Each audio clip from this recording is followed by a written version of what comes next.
આંતરરાષ્ટ્રીય દિલ્હીમાં લાલ કિલ્લા પાસે કારમાં વિસ્ફોટ, 10ના મોત, 24થી વધુ લોકો ઇજાગ્રસ્ત।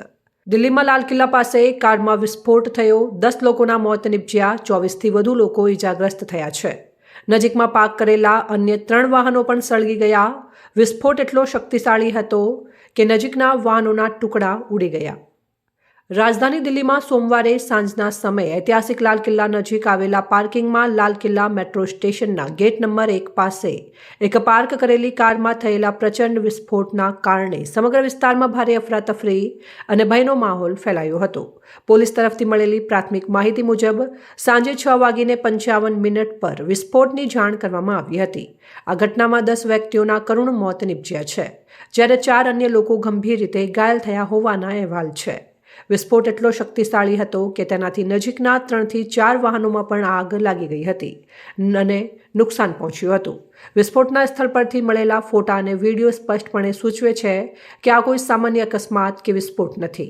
વિસ્ફોટનો અવાજ ઘણા દૂરના વિસ્તારો સુધી સંભળાયો હતો અને તેની અસરના કારણે નજીકમાં પાર્ક કરેલી અન્ય એક કારના તો ટુકડા થઈ ગયા હતા। सर आपका? मेरा नाम है वली रहमान। जिस वक्त ये आवाज आई क्या जिस हुआ? टाइम आवाज आई धमाका हुआ तो मैं दुकान पे बैठा था, पीछे मेरी दुकान है, यहीं पे दुकान है, यहीं पे तो मैं चेयर पे बैठा हुआ था। एकदम से अचानक इतनी तेज धमाका हुआ कि मेरे लाइफ में इतनी तेज मैंने अपनी आवाज के भी नहीं सुना। धमाके के दहल पे मैं 3 बार गिरा हूँ, उठा हूँ फिर गिरा हूँ, उठा से धरती फटने वाला है, इतनी तेज धमाका हुई है। ठीक है, तो मैं दुकान छोड़ करके एकदम से भागा। मेरे साथ भी बहुत सारी पब्लिक भागी, एक पे एक पब्लिक गिर रही थी। उस टाइम ऐसा लग रहा था कि हम कुछ पल में दूसरा धमाका हुआ था, हम मरने वाले हैं। ऐसा लग रहा कि हमें बचने का चांस, ऐसा लग रहा कि मौत को मुंह से देख रहे हैं, इस तरह से नजारा था। तो मैं भाग करके साइकिल मार्केट में गया, वहां जा करके मैं एक कोल्ड ड्रिंक लिया। 2 बंदे को ने मेरे पे अच्छे से काबू किया, मेरे को समझाया कि हो जाता तो फिर मेरे को रिलैक्स मिला। फिर मैं दोबारा आया दुकान से चाबी लेकर के, ये चाबी दुकान की, मैं चाबी दुकान बंद करके फिर अब घर जा रहा हूँ मैं। આતંકી ઘટનાની શક્યતા। સુરક્ષા એજન્સીઓ દ્વારા આ પ્રચંડ ધડાકાની અસર અને તીવ્રતાને ધ્યાનમાં રાખીને તેને આતંકવાદી ઘટના તરીકે જોવાની ઉચ્ચ શંકા વ્યક્ત કરવામાં આવી રહી છે। વિસ્ફોટકોના ઉપયોગની તપાસ માટે નેશનલ ઇન્વેસ્ટિગેશન એજન્સી અને એન્ટી ટેરરિસ્ટ સ્ક્વોડની ટીમોને પણ ઘટના સ્થળે બોલાવવામાં આવી છે। વિસ્ફોટનો વિસ્તાર ચાંદની ચોક નજીક આવેલો હોવાથી અહીં હંમેશા મોટી ભીડ હોય છે। આ વ્યસ્ત અને સંવેદનશીલ વિસ્તારમાં વિસ્ફોટ થયો એ ગંભીર ષડયંત્ર તરફ ઇશારો કરે છે। વિસ્ફોટની માહિતી મળતાની સાથે જ દિલ્હી ફાયર વિભાગની ટીમ તાત્કાલિક ઘટના સ્થળે પહોંચી હતી અને આગ ઉપર કાબૂ મેળવ્યો હતો। ઘાયલ લોકોને તુરંત જ એમ્બ્યુલન્સ મારફતે નજીકની હોસ્પિટલમાં ખસેડવામાં આવ્યા છે। ઘાયલો રસ્તા ઉપર ઊભા રહ્યા હોવાના કરુણ દ્રશ્યો સામે આવ્યા હતા। દિલ્હી પોલીસે સમગ્ર વિસ્તારને સંપૂર્ણપણે ઘેરી લીધો છે અને કોઈને પણ પ્રવેશવા દેવામાં આવતા નથી। ફોરેન્સિક ટીમ અને બોમ્બ ડિસ્પોઝલ સ્ક્વોડના નિષ્ણાતો ઘટના સ્થળે હાજર રહીને વિસ્ફોટનું મૂળ કારણ અને ઉપયોગમાં લેવાયેલા પદાર્થોની તપાસ કરી રહ્યા છે। પોલીસ દ્વારા આસપાસના વિસ્તારના તમામ સીસીટીવી ફૂટેજની સઘન તપાસ શરૂ કરી દેવામાં આવી છે, જેથી વિસ્ફોટ પહેલા કારમાં શું થયું હતું અથવા કારમાં કોણ હતું તેની માહિતી મળી શકે। લાલ કિલ્લા જેવી ઐતિહાસિક અને રાષ્ટ્રીય મહત્વની જગ્યા નજીક આ પ્રકારે શક્તિશાળી વિસ્ફોટ થવો એ દેશની સુરક્ષા માટે મોટો પડકાર છે।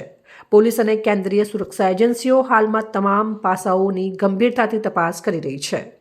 आज शाम करीब 7 बजे दिल्ली में लाल किले के पास सुभाष मार्ग ट्रैफिक सिग्नल पर I-20 हुंडई गाड़ी में एक ब्लास्ट हुआ है। ब्लास्ट के कारण आसपास की कुछ गाड़ियां और कुछ मार्ग पर जा रहे लोग भी इंजर्ड होने के समाचार हैं। प्राथमिक सूचना जो मिली है उसमें कुछ लोग हताहत भी हुए हैं। ब्लास्ट की सूचना आते ही 10 मिनट में Delhi crime branch, Delhi special branch की टीमें स्पॉट पर पहुंची है। NSG और NIA की टीम FSL के साथ अभी गहन जांच करने का शुरू किया है। आसपास के स्थान के सभी CCTV कैमरा और बाकी सब चीज़ों की जांच के आदेश दे दिए हैं। मेरी CP दिल्ली से भी बात हुई है, स्पेशल ब्रांच के इंचार्ज से भी बात हुई है। सीपी दिल्ली और स्पेशल ब्रांच के इंचार्ज स्पॉट पर मौजूद हैं।